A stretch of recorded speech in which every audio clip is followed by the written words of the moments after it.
Hello and good afternoon, CTS265 Section 840 students for the Fall 2015 semester at Anne Arundel Community College. This is the CCNP route course, and today's video tutorial is going to be on Challenge 7 from our Cisco Learning Labs exercises, where we're going to get an opportunity here to pull together all of our OSPFv3 configuration expertise and apply it to a real-world scenario here, which is Challenge 7. If we take a look at the, and let me shrink this here just a little bit, switch these up here, there we go.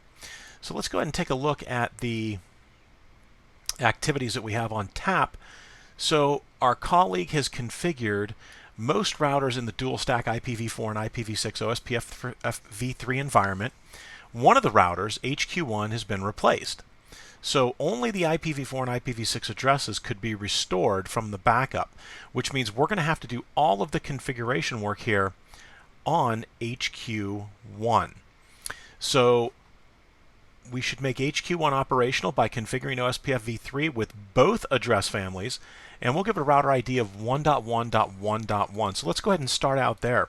Let's go from user exec to privilege exec to global config, and I'll say do show run and pipe it to section OSPF. And let's make sure we don't have any OSPF configuration.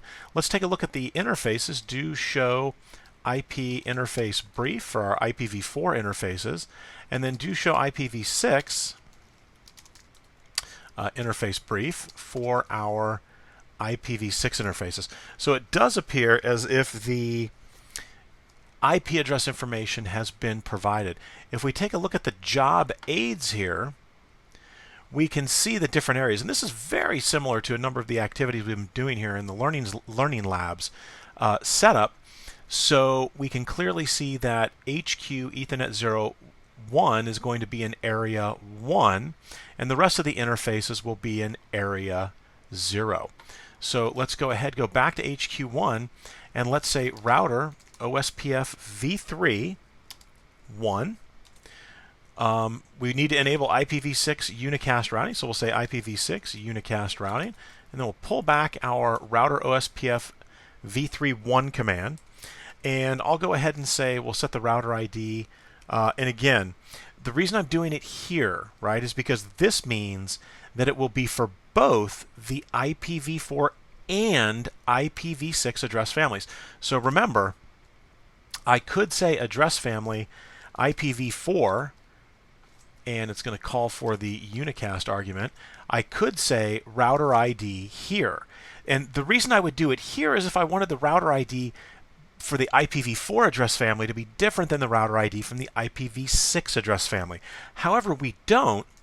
We want to use that same router ID, so I can set it here in the global area for the router OSPFv3 config, and that will be set for both IPv4 and IPv6. All right, so the next thing that we're going to do is I'm going to say address family IPv4 unicast, and I like to do passive interface default, and then come back and say no passive interface Ethernet 01, no passive interface Ethernet 00, and no passive interface, and I'm assuming that is going to be a loopback. Let me confirm there. I'm trying to remember what we saw here earlier. Yeah, loopback 0 is going to be, yes, there it is, loopback 0. Okay, so no passive interface, no passive interface, loopback 0.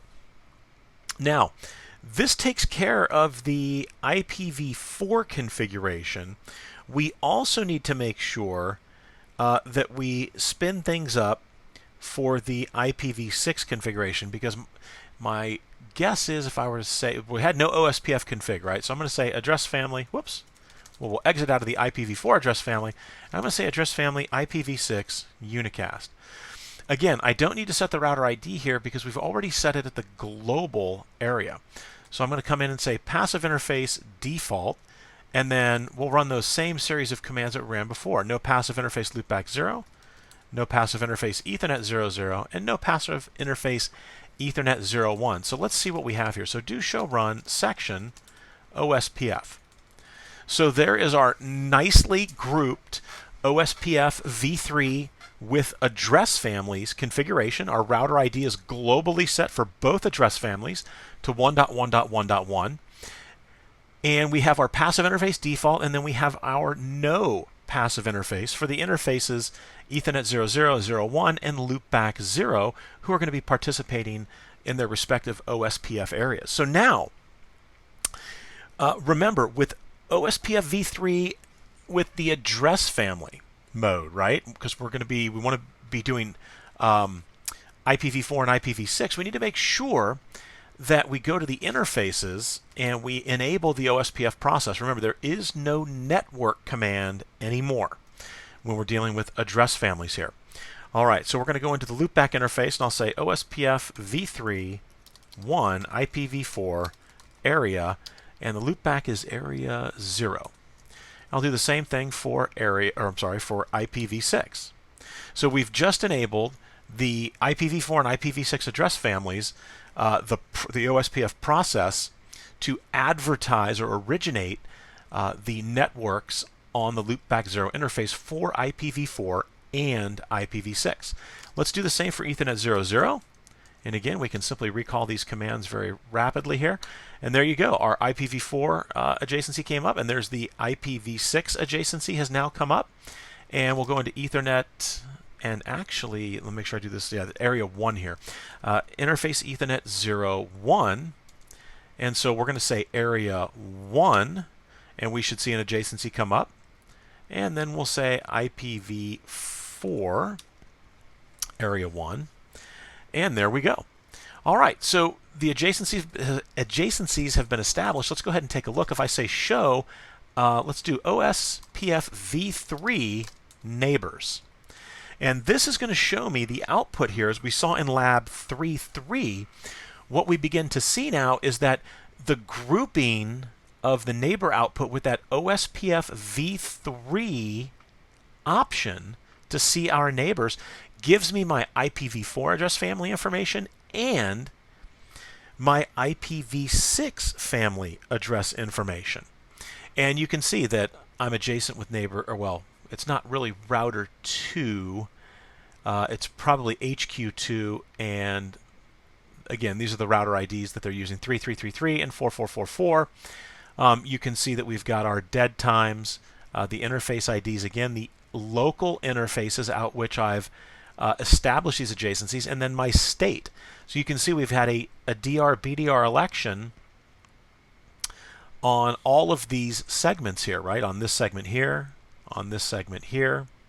So, and the reason for that is that these are Ethernet segments. So these are broadcast segments. So we are going to have a DR BDR election that takes place. And what this also means is when we look at the database, we're going to see a type 2, we're going to see a type 2 LSA in our OSPF database. And again, the reason we're going to see that is because we have the DR BDR election taking place, and we've got broadcast segments. All right, so let's go ahead and take a look now at the show IP, or actually say OSPFv3 database. And you can see we have the entry here for area 0. And what do we see? There's our type 1, and we're looking at the IPv4 address family link state database. And remember that the link state database is now combined. So by using this OSPFv3 option here with the database for OSPF, it's going to show me both the IPv4 and IPv6 information because they are now in the same link state database. So there's my type 1. Here's the network link state, the type 2. Here's the newly named inter-area prefix, which is our type 3. And then there's no type 4s or 5s here. Then we have the new type 8, which is just simply called the link LSA. And it has a link local scope, so it's only important on the individual link there. And then let's go ahead and page down. And then we have our new type 9 LSA, the intra-area prefix length, right? And now remember, the type 8s and the type 9s, or specifically the type 9, I should say, associates a list of IPv6 prefixes with a transit network by pointing to a network LSA. So the type 9 either does that by pointing to the network LSA, or it'll point to the router LSAs. And you can see here, 1, 2, and 3. So if I were to clear the screen, those are the link state IDs. If I roll back up, you can see that he is pointing to the type 1, the router LSAs, because the type 8s and 9s now contain all of the IP addressing information. And so let's see what that looks like. So if I were to say, show OSPFv3 database router for 1.1.1.1, or actually, we don't even need to do that. We'll just do the router. You can see that there is no IP address information here. We've got some DR, BDR information, but there are no network numbers, no prefix lists. I'm sorry, prefix lists, prefix lengths, and no subnet mask information. Right? It's been completely abstracted or removed from that type 1 and type 2 LSA. If I were to take a look at the network LSA, right? Again, I see the routers who I'm attached to, but no IP addressing information, no network number information. So now let's change this up a little bit. Let's say link LSA, and what do we immediately see in the first LSA that we have here, right? We see that we have the prefix address and the prefix length. So here is where all of the IP addressing information, even the link local address, is listed. So here is where all of the prefix addressing information or the IP addressing information is kept. Again, we're looking at IPv4 here, right? So if I clear this and we work our way down, there's our type 8s. Now we get into IPv6. So when we look at the IPv6 information, what do we see? We see exactly what we just saw. Prefix address, prefix length. So really the length, right? That's why it just says : /64. So it keeps that right here. Here's my link local address. And again, when we looked at the IPv4 information, it shows in the link local address field, it showed like, I think it was a 172.16 something something, right? Now, this is obviously not a link local address because it's an IPv4 address, right? The IPv6 address is link local. However, this is the field in which the IP on the link for IPv4 is stored. So don't think that this is magically all of a sudden a link local IPv6 address. It is not. It's an IPv4 address. It's stored in that field, and that is the IP on the link. So just like the link local address is on that link, that is where the IPv4 address is at. And again, the key takeaway here with the type 8s and the type 9s is this. This is where the addressing information is now kept. You can also see in the options field of the LSA, the V6 bit is set, right? So the V6 bit is set. And what exactly does that mean? If we, and actually I think I had it up earlier, but I tore it down. So again, we look at the RFC 5838.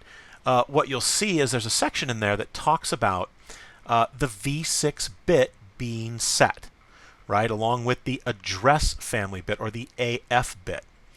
All right, so we see this type 8, this type 8 link LSA, and you can see here type is the link LSA and the other addressing information that comes with it. All right, so let's go ahead now and let me say show run interface Ethernet 00. Let's confirm that we've got everything configured the way it should be. All right, everything looks good. We've got everything enabled. We've got our adjacencies. We've taken a look at the database again. Let's go back to the scenario. So we took care of R1 here. You should assign a router. Right, we did that. So you also need to summarize the IPv6 external networks that are advertised by the router BR, or the branch router, using the smallest possible address block that covers all individual subnets. All right, so let's take care of that, and you can see here on the branch router, right? Looks like we've got 5 loopbacks that we're going to be dealing with. So let's jump on the branch router here and check it out. So I'll go from user exec to privilege exec, and I'm just simply going to say show IP interface brief, and you can see that there are no IPv4 addresses assigned to those loopbacks, 1 through 5 that is. So show IPv6 interface brief. It looks like we're going to be dealing exclusively with IPv6 here. And I'm going to create some space, and we are going to knock this out. Whoops, we're going to knock this out right here. So what do we have? So 2001 DB8 0 55. So it looks like the difference is this hex character and this hex character. So the last two hex characters are the interesting hex characters. So they're stepping it up here, and they're not making it easy by saying, 01, 02, 03, 04, 05, right? They're definitely going to make this a little more difficult. So we're going to take the hex characters and we're going to convert those to binary. And we're going to do that for each of these. And so this is probably where we're going to end up, is over here, right? So we're going to go from hex to binary. So let's set this up. So 0, 1, well 0, 1 that's actually pretty straightforward. It's 0, 0, 0, because remember, each of those hex characters right there represents 4 binary digits, or 4 bits. And then we have 1, 0, 0, 0, 1. Let's come down here to 0, 2, right? So they're making it a little easy here at the beginning, letting us warm up with our IPv6 subnetting. And then, or I should say our IPv6 summarization, I apologize there. Then we have 1, 0, 0, 0, 1, 0, 0, 0, 1.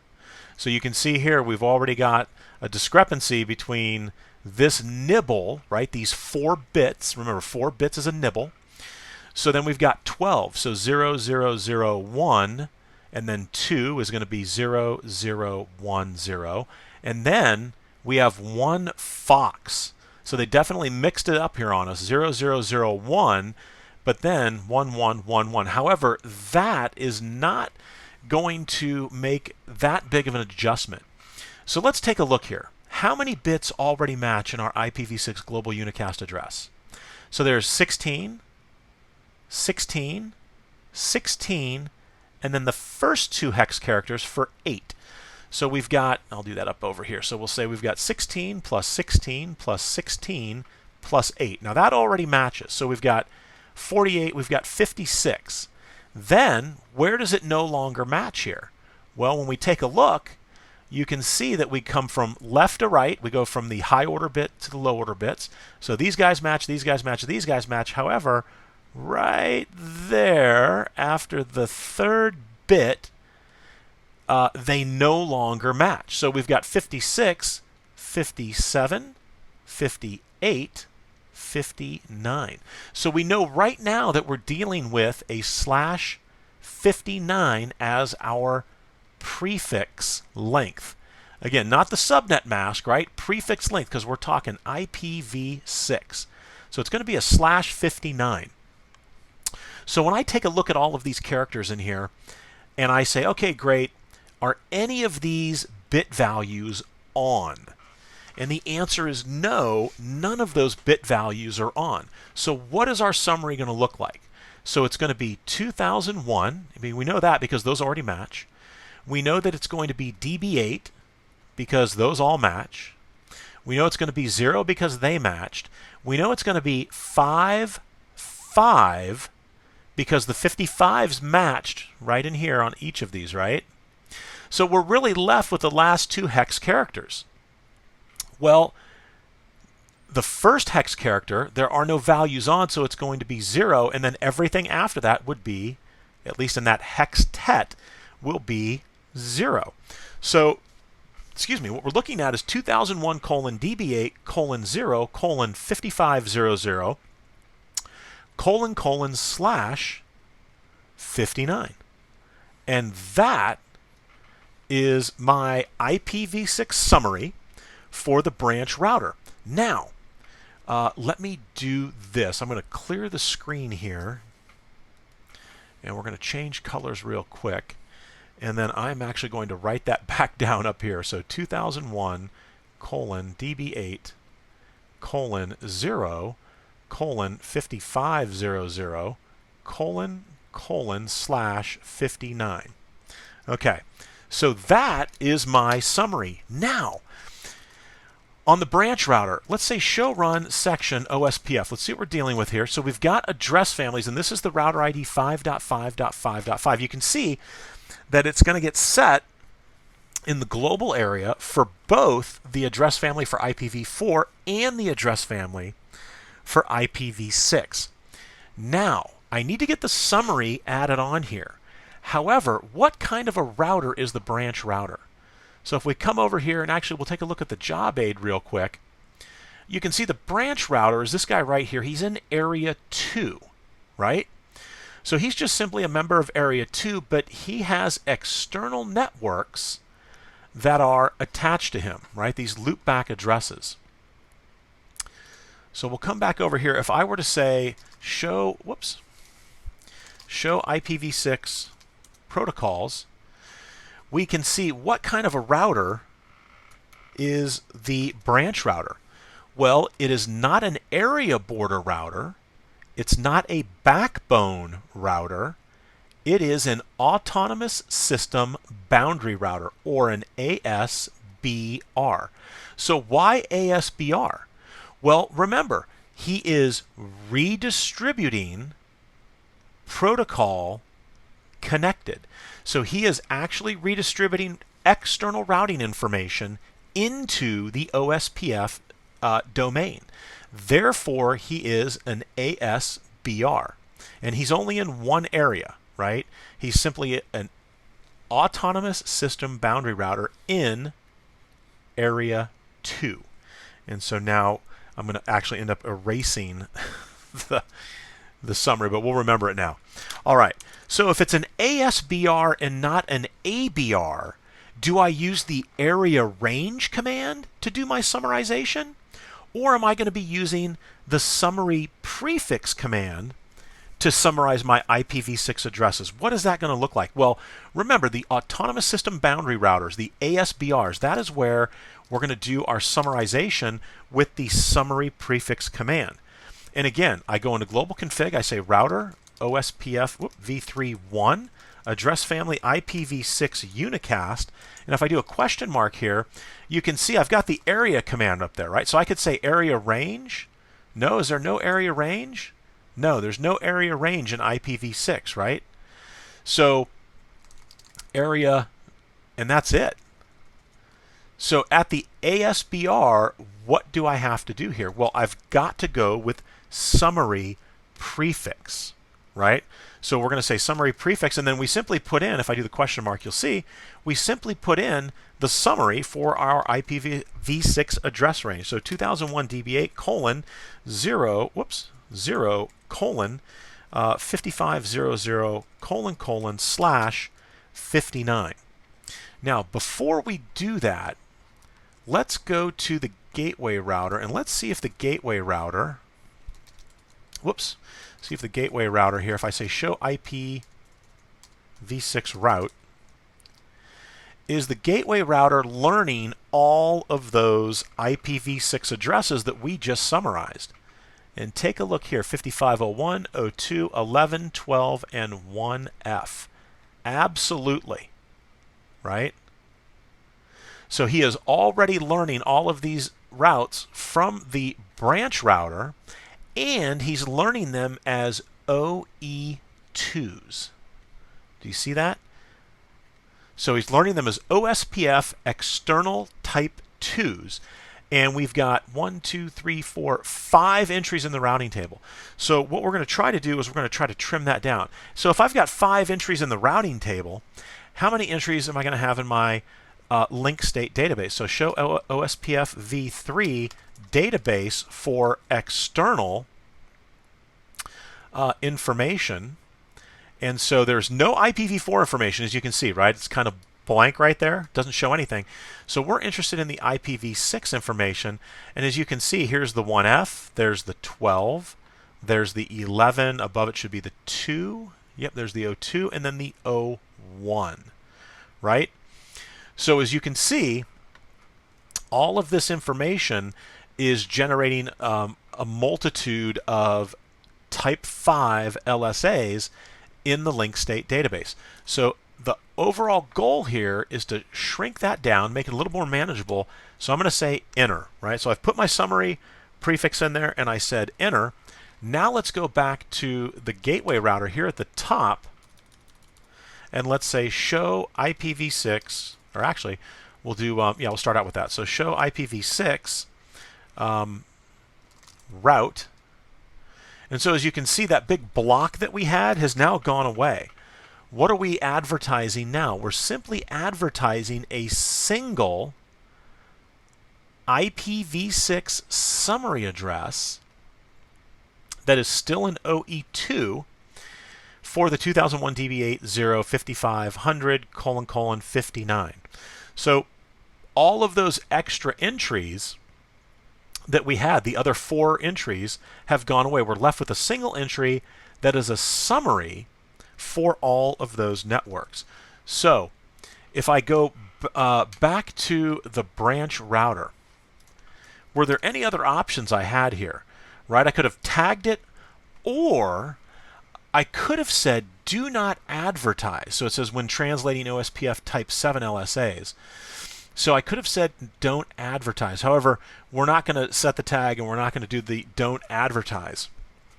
But again, we've been able to effectively summary all 5 of those IPv6 addresses into OSPF with that single summary prefix command that we just ran. So let me do a Control U there. So address family IPv4 unicast, summary prefix, and I want to see something here real quick. And then,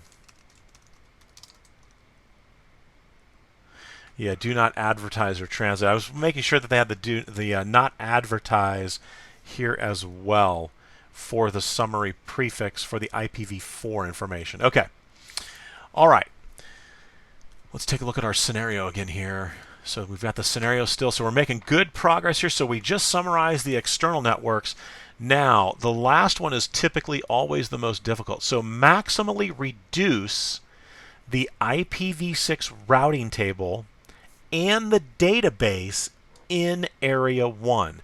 Make sure the traffic from and to Area 1 flows in both directions over the same ABR. So as soon as you see maximally reduce in an area, right, and given the theme that we've been talking about, which has been the stub and the totally stub, what does that lead you to start to think immediately about what we have going on over here in Area 1? And if you're thinking we need to set this up as a totally stub area because we are going to maximally reduce the size of the routing table and the link state database, that is exactly what we're going to do. So we're not going to be concerned about the branch router here. Let's come over to HQ1. So I'm back on HQ1 in user exec. I go to privilege exec, and then in the global config, I'm going to say do show run section OSPF. And what do we have? Well, we've got the same OSPF config we had before. That we've set this up. So, but you'll see we don't have anything declaring that Area 1 is going to be totally stubby. So let's take care of that for both IPv4 and IPv6. So I'm going to say router OSPFv3 1, and we're going to do the address family IPv4 unicast first. And I'm simply going to say Area 1, stub, and then no summary. Now remember, the HQ1 router, this is an area border router, an ABR. So I need the no summary option on the ABR so that he can suppress the type 3s, type 4s, type 5s, and type 7s from coming into area 1 to the dist router, which is where we're gonna declare him a stub. So I say area 1 stub no summary. We're going to see our adjacency go down because now HQ1 on its area 1 interface is actually advertising in its hello packets the totally stub flag. And so none of the other routers in area 1 know about totally stub yet, right? We haven't set that up. So let's go ahead and let me see. I think they had in the scenario there was, well, actually, we'll go ahead and deal with this first. So we'll say data, because I think they're going to want us to make the traffic symmetric as well again. So let's come on to HQ2. So we'll go into, from user exec to privilege exec, I'm going to say show run section OSPF, and let's see. So again, not much going on in the OSPF section. We've got our router ID globally defined, and then we have some passive interface information, right, for loopback 0 here. But not much else. So let's do the same thing, because again, when we look at this drawing over here, who are my ABRs? HQ2 is an ABR, and HQ1 is an ABR. And again, remember, the definition of an ABR, an area border router, is a router that has at least one interface in area 0 and at least one interface in a non-area 0 area. And so the only router that qualifies here is, or the only routers are HQ1 and HQ2. Now, Gateway doesn't qualify because that is not a non-area 0 segment. So this is not area 1, 2, 3, 4, 5. That's external information there. So this is why the gateway is not considered an ABR. This guy right here, for the exact same reason, no area 0 connectivity, and the same thing with the distribution router, no area 0, right? So these are my two ABRs. And this is where I need to define the area 1 stub no summary option so that the ABRs are doing the necessary filtering for me. So we took a look. We don't have much going on here on HQ2. So let's go into global config and say router OSPFv3 1. And I'm going to say address family IPv4 unicast. And we're going to say area 1 stub no summary.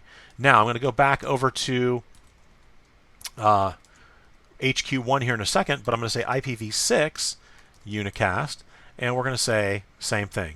Area 1 stub no summary. So now when I look at the config and I say do show run section OSPF to see what we've got, we have that area 1 stub no summary command on both address families, so we're good there. If I take a look at HQ1, I need to do what? I need to go into the address family IPv6 unicast and say the same thing. Area 1 stub no summary. Now, we did both of the HQ routers, and that is definitely a good start. However, they're not going to be able to reform their adjacency until we deal with the distribution router here, who they are connected through to see each other. So the distribution router is really sort of the centerpiece here of what we're doing. So let's take a look and see what the distribution router has set up. Go from user exec to privilege exec into global config, do show run, section OSPF. And again, pretty vanilla setup here. No stub information, or no stub configuration, that is, configured. If I were to say do show IPv6, or actually let's say do show OSPF v3 neighbors, I have no neighbors right now because, again, for the address family IPv4 and IPv6, everybody in area 1 except the distribution router is participating in this totally stub configuration that we have. So we've got to get the stub flag set on the distribution router. So we're going to say router OSPF v3.1. We're going to do the address family for IPv4 unicast first, and I simply say area 1 stub. And that's all I need to say. because this is not an ABR, I don't need the no summary option. Now, if I were to throw the no summary option on here, whoops, is that going to break anything? No, it's not going to break anything, right? I can certainly put it on here. However, this may be a little misleading if someone is trying to troubleshoot and they don't know where the distribution router sits. They might think that this is an ABR, when in fact it's not. So again, and I wonder, let's see if I pull this off and say do show run section OSPF, did it change it? No, it left the no summary on there, so I'd have to remove it.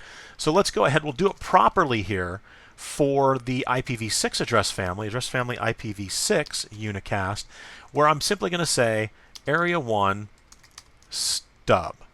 And that is all that's needed on a router that is not the ABR. So, and again, there you go. You see the adjacency came back up. So now let's say do show OSPFv3 neighbors. And I now have my neighbor information back for both IPv4 and IPv6 for both address families, right? And those, excuse me, and those adjacencies are up. Okay, let's take a look at the routing table now. So obviously we want to see, so do show IP route OSPF v3 to see our IPv4 information. And what do we see?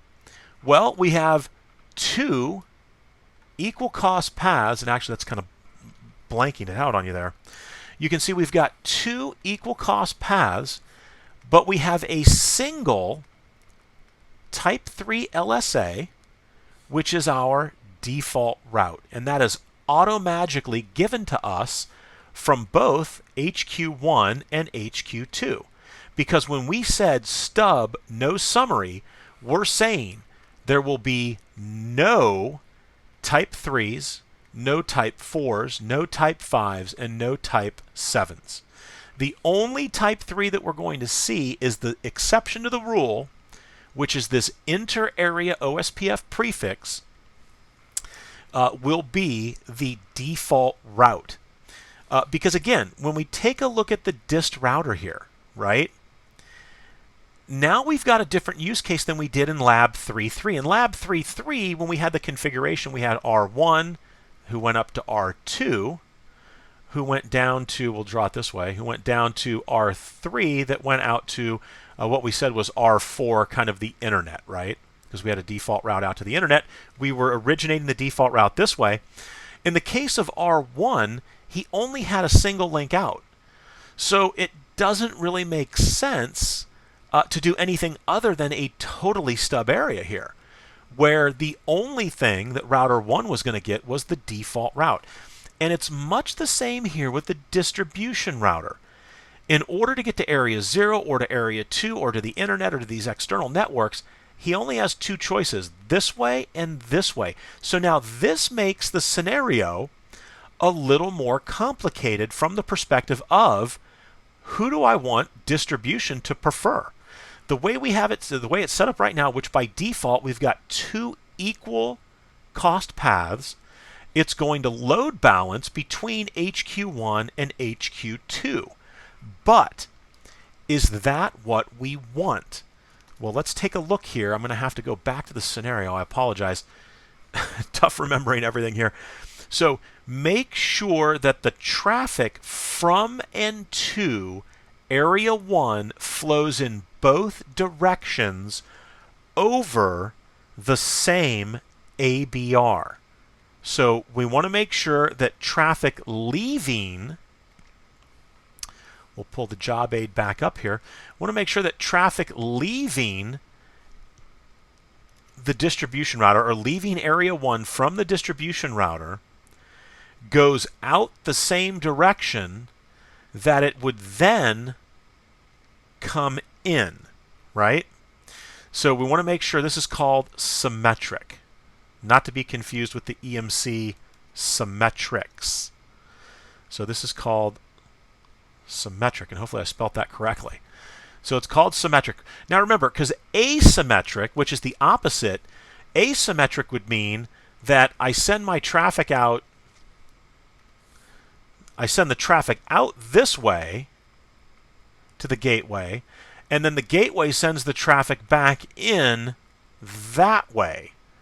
This, and that is not a good line there, that is asymmetric, where I'm going out of the network one way and then coming into the network another way. Now, this is not always a terrible thing. If we had a stateful firewall here, right, that would be a terrible thing. Because the stateful firewall is going to, as the traffic exits that firewall, it's stateful, it's going to maintain and track state information. And when this traffic came back this way, if we had a stateful firewall here, this firewall here will have no clue about the state information maintained by this guy. Now, there are some pretty advanced firewall configs that you could set up where you can be active like that. However, in the case where you are not, and we're saying that maybe those are, let me clear that up a little bit, maybe these firewalls are not connected to each other. If the traffic goes out this way to the gateway to the internet and then circles back down, when it hits this firewall here, this firewall is going to be like, what the what? I have no idea what you're talking about, because all the state information is here. That is where asymmetric routing can be an issue. Okay? But with no firewalls in the routing domain here, it's not necessarily a terrible thing. However, we've been asked to ensure that the traffic exits the same way that it's going to enter, or re-enter, I should say. So we want to make sure that all of the traffic, and this is similar to the last exercise, leaves area 1 from the distribution router and goes out HQ2. Then we also want to make sure that traffic coming back in, right, is going through HQ2. We want symmetric traffic flow. All right, so let's see if we can achieve that. I'll leave that up on the screen there. So I've got a couple different approaches we can use here. So first, let's deal with the egress traffic from area 1. And so the egress traffic from area 1, when you look here, you can see that I see both paths as being equal right now from the perspective of the distribution router. And so we've already made this a stub. So let's think here. So I know we're going to be dealing with the default route cost. So this default route's coming in, and it's got a cost of 11. So let's go to the HQ1 router. And on the HQ1 router, let's say do show IP route, IP route OSPFv3. And so there's the information we have in our routing table. So we're both sending in that summary route. So what I'm going to do is on HQ1, let's tweak the default route metric and make it look worse. So in the, I'm already in which address family I'm in. So address family IPv4 unicast. So we'll do it for IPv4 and IPv6. So I'm going to say address family IPv4 unicast. I'm going to say area 1. Now, what are my options here? I've got default cost, no transmit, normal, the range. However, what I'm going to do here is we're going to say default dash cost, because this is going to change the stub's advertised external route metric. So I'll just make it 999. So we're going to make HQ1 look worse than HQ2. So now let's come back to the distribution router. Let's run this command again. And now what route do we see? We only see that single individual route coming from router 2, right? Let me see if it worked the same for do show IPv6 route. Absolutely, not for we haven't changed the IPv6 address family yet. So As you can see, right? Did I get the fix in here for IPv6? No, I did not, because I only changed the IPv4 address family. So with IPv6, we've got the same problem. So let me pull these brackets back, leave the screen the way it is, and let's back out of the address family mode for IPv4 and jump into IPv6 unicast, where I'm going to say area 1 default cost, and this is, again, I'm setting the default cost for the stubs advertised external route metric, which is this type 3 that I've got here, that default route. And we'll set it to 999 as well. And let me make sure I set the same thing, even though it's not going to make a difference there. Let's make sure. No, it's not going to give it to me. So say Control U, area 1, default cost 999.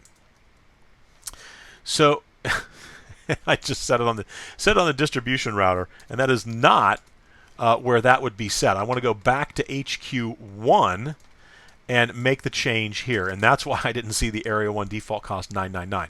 All right, so now I'm going to say address family IPv6 unicast, and now I'm going to pull the command back. So back on the distribution router, when I say do show IPv6 route,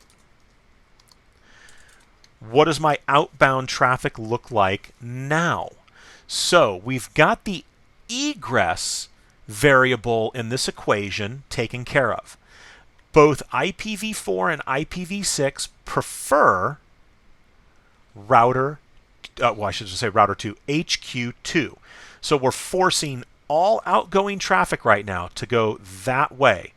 So all egress from the distribution router perspective, all egress traffic will be going out through HQ2. Now, we've got the second part of the equation, which is the ingress from the perspective, again, of area 1. So my ingress traffic, how is that going to work? What am I going to have to change or engineer so that traffic in the areas out here is going to swing this way instead of floating that way? So, excuse me. So one of the things that we can do is we can take advantage of the OSPF cost, right? So I can make this interface right here look better from an OSPF perspective than that interface right there. So let me clear the screen here and let's take a look. So on the HQ router, and actually if we go up to, we should be able to go up to the gateway router, and if I say, oops, let's see what we got here. There we go. If I say show IP route OSPFv3, you can see that to get down to the distribution router, and it doesn't show us IPv4 information there, so we'll say show IPv6 route. And we're interested in that 2001 DB8:0:44. So when we look for the 44, we see it right here.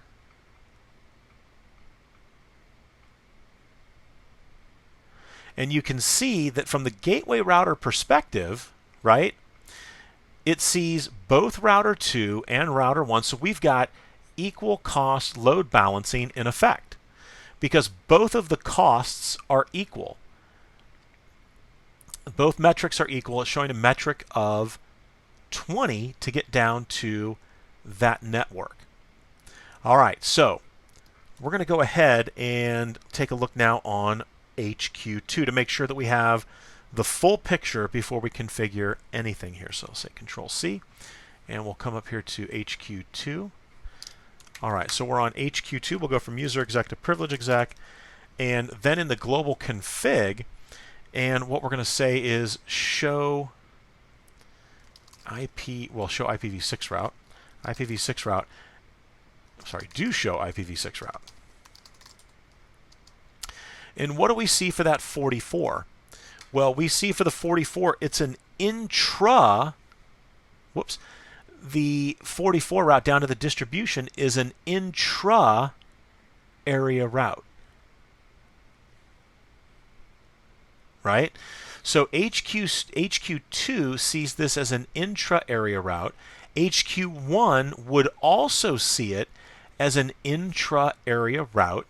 And the reason for that is because they have interfaces in area 1, whereas the gateway router sees it as an OIA, because the gateway router does not have an interface in area 1.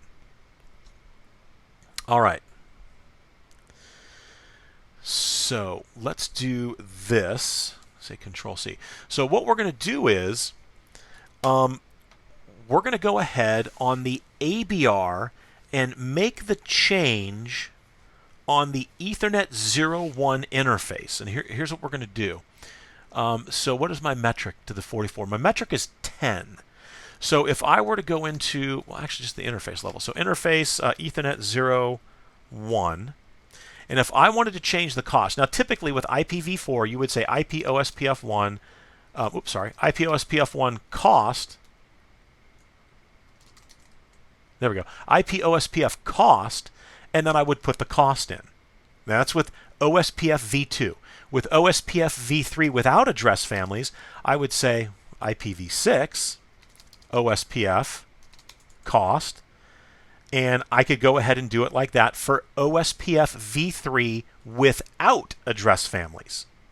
So with OSPFv3 with address families, I want to say OSPFv3 cost, and then I can go ahead and put my cost in here.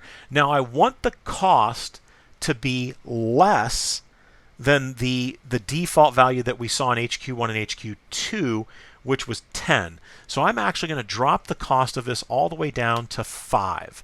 So I'm going to cut that cost in half. So if I say do show IPv6 route, for the 44, you can now see that the you can now see that the cost is 5 when that is the outgoing interface. So who would that be the outgoing interface for? Well, let's take a look. Did anything change on the gateway router? So from the gateway router's perspective, if I say show IP route or IPv6 route, when we see the 44, what do we see now? Where's it at? There it is. So the gateway router now says my total cost to get to that network, my total metric is 15. Because from here, I'm going to count that outgoing interface, and I'm going to count that outgoing interface. And that gets me to where I need to be. So the cost is 10, and the cost is 5. Now remember, it's critical that when you set it on the outgoing interfaces, right? Now typically the best practice is we want to make sure that we set it on both sides here so that we don't end up in a case where we have asymmetric routing, where traffic coming in says, yeah, this is much better with the metric of 5. And traffic going out says, well, I'm going to go this way, or I'm going to load balance, right? We don't want that. So let me pull that back. So again, we've got this cost of 5 here, so my total cost is 15. If we were to take a look, you would see that the outgoing interface is 10 here, and the cost here is still 10. So going this way, my cost is 20, and going this way, my cost is 15. So what is the lowest metric that's going to be installed into the rib? You've got it. It's going to be the path through router 2. So this is how you would set up symmetric routing. We control the outgoing, because we've done this totally stub area here. So we control the outgoing routing by setting the default cost on HQ2. So he advertises his default route at a better cost than HQ1. And then on the outgoing interface, where the incoming cost would be calculated, right? The ingress traffic is going to look at that as the outgoing interface because it's ingressing into area 1, but it has to go out that interface to get into area 1. This is where we tweak the OSPF cost, and that gives us a more preferable path into area 1 for the other areas, right?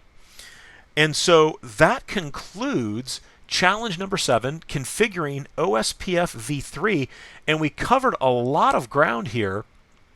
And again, this is really the fun part where you get to start to manipulate how the routes are flowing, what direction the routes are taking, who's more preferred than, which router is more preferred than the other routers. And so again, hopefully this has made sense. If not, definitely bring your questions in on Monday evening and we can go over this. And again, thank you for watching. I'll see you guys on Monday.